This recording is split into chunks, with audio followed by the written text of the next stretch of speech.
Hey guys, how's it going? My name is Daniel and I'm the content director at DashClicks.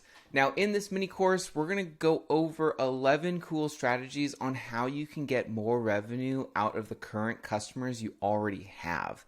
In other words, how do we take the customers we already have and how do we increase their lifetime value? How do they spend more with you without having to rely purely on scaling from just getting new clients?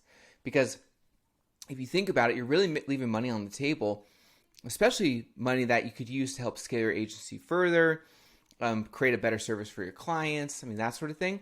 If you're not trying to put your customers through a value ladder to get them to spend more with you over an extended period of time. And so people usually think in order to scale, it usually means you need more clients. So if you think about it, if you have to work every single time to scale your business with getting a new client, which is something you still want to do, but that's a lot of time, effort, and it's expensive to get a new client versus clients you already have spent the time with, you built the trust, and you really built the rapport and credibility so that when you do follow some of these methods to increasing revenue from current clients, then it's much easier, it takes less time and effort to really get a current client to spend more with you than getting a brand new client of someone who has no idea who you are and you have to go through the whole sales process and that sort of thing. So let's jump in to the first few of the strategies.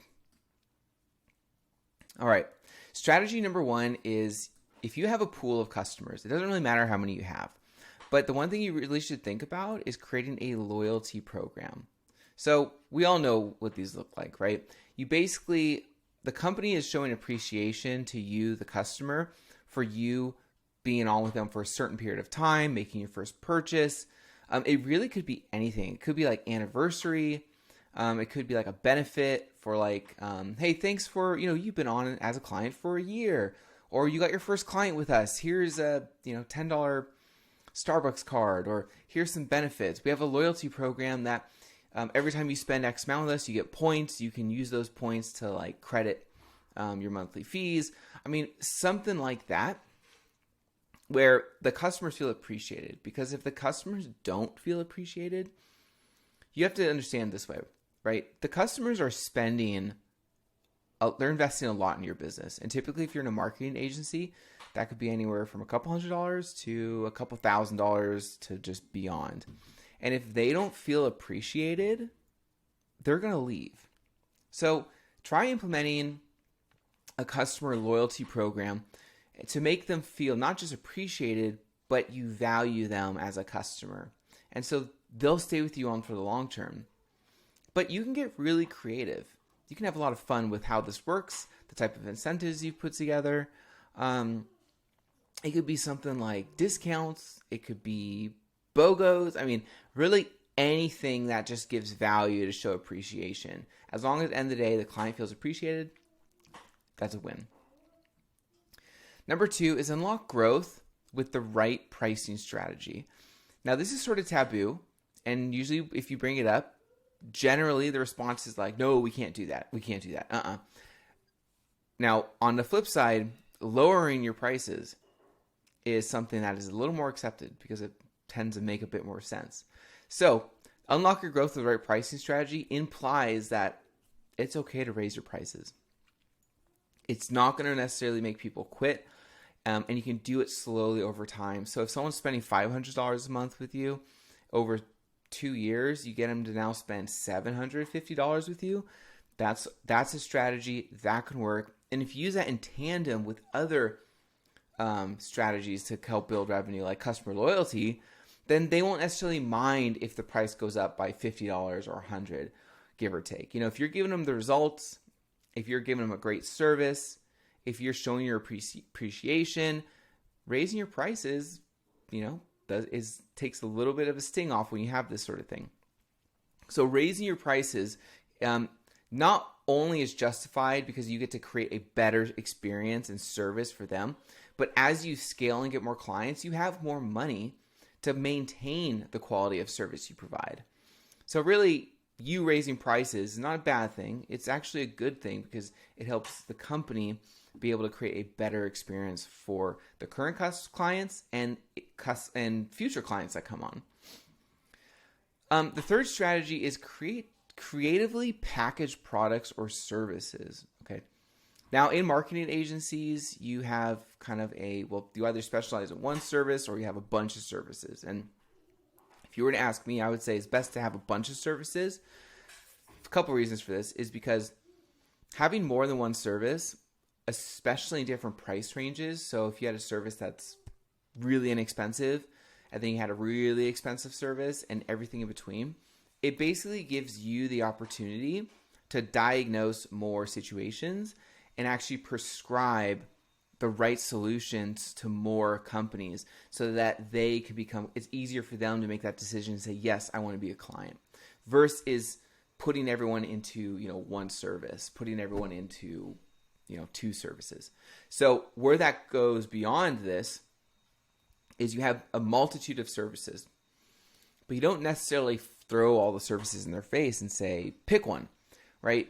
You are a surgeon, you're diagnosing, and you're prescribing the right solutions. So when a doctor prescribes medication, sometimes it's one because that's the right medication. Sometimes it's multiple. So what I'm alluding to is don't be afraid to package your services, right? McDonald's does this famously.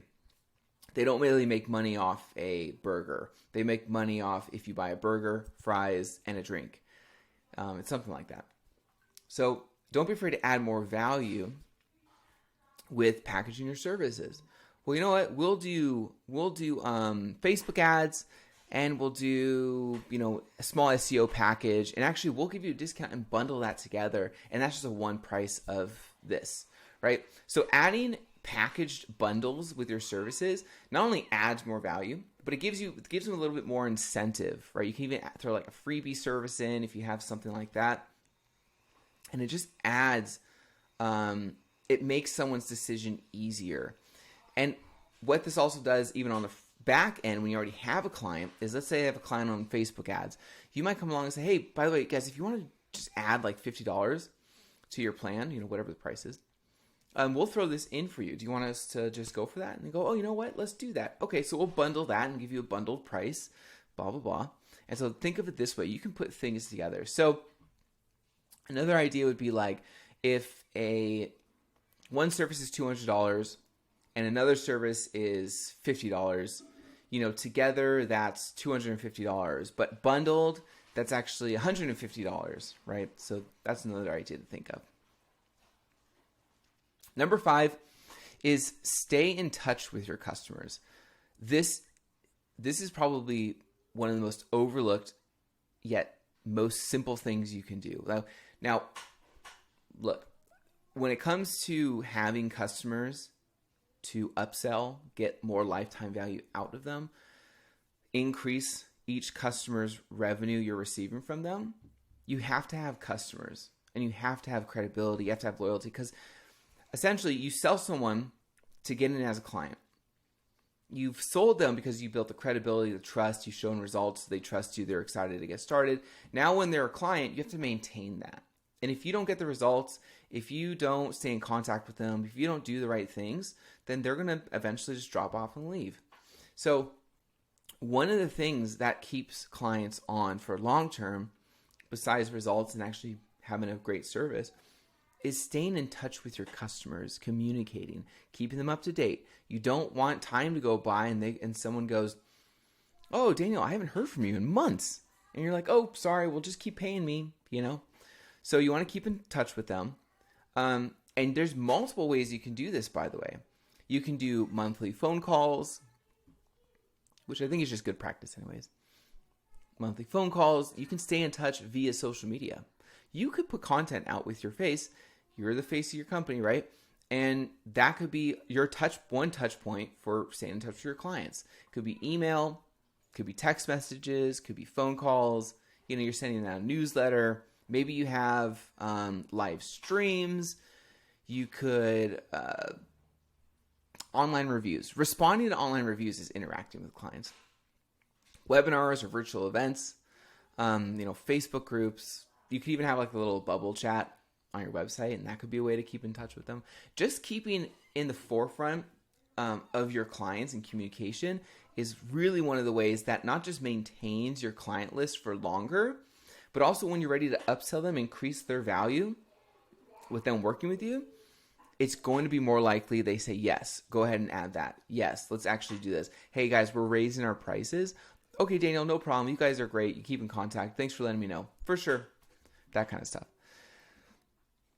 Number 6, offer great customer support. Now, this is the same sort of framework or my idea as staying in great communication with your clients. Not only does it maintain a sound and structural environment for someone to keep paying you and staying on for the long term, but it also makes it easier for you to sell them on another package or another service over time. So over time, they're spending more with you.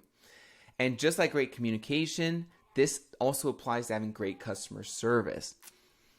Customers hate when they can't get a hold of someone. They hate when they just feel like they're not being supported. They hate when they feel like, we will gladly take your money and be on the phone to do that. But when we need help, you're not willing to give the extra support that we need, and that could help people drop off. And there's no way you're going to increase your lifetime value of a customer if you're not helping them, right? Because they're going to look for you for support.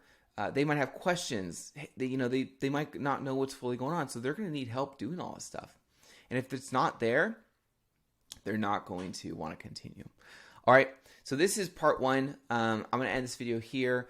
Make sure you click on the next video. I'll see you in that next training where we're going to go over the next few points and strategies, and I'll see you in the next video.